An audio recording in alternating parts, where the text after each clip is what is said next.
What is your attachment to the Defence Force? Okay, I started as a medic in 1995 in the Air Force.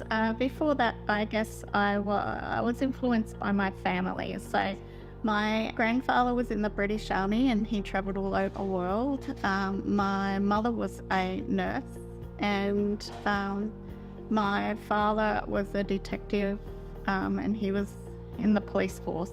So he was in uniform as well as out of uniform and ran. So I guess with that background, the military side had to come through from somewhere, and that's how I got started. Can you tell us a little bit about your life and duties in the service? Yeah, so I was recruited in 1995 by the Air Force. I was fully qualified nurse, and they wanted to increase their hospital skill set.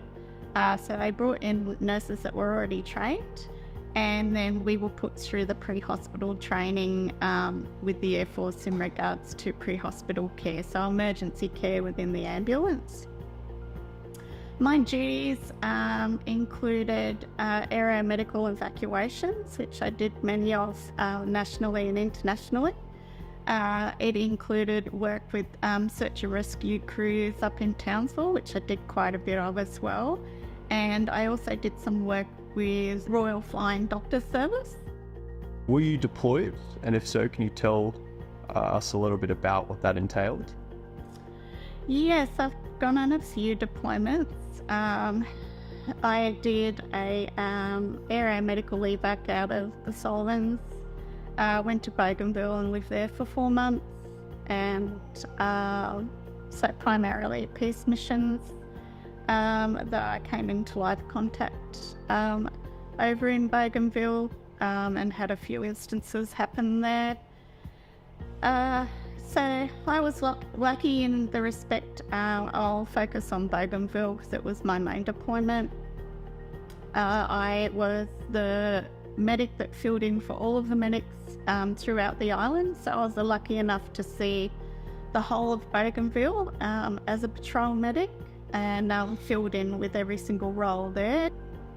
Yet from a humanitarian point of view, it fulfilled my need as a person. I'm a humanitarian at heart, always have been, so to be able to bring some services to an area that needed support health-wise was fulfilling for me. We went out into the jungle and some children would lose eyes simply because they'd have an eye infection and they couldn't have any antibiotic ointment. I've also dealt with older men out in the jungle that received injuries from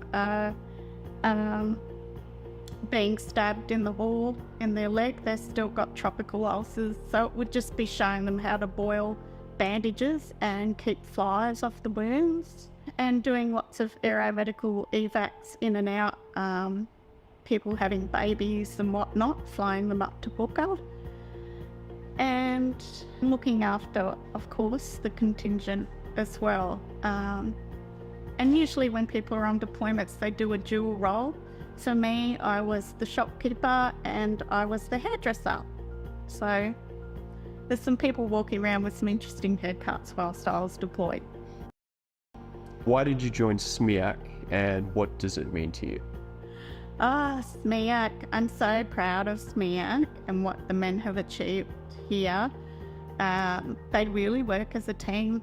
They're very supportive of each other.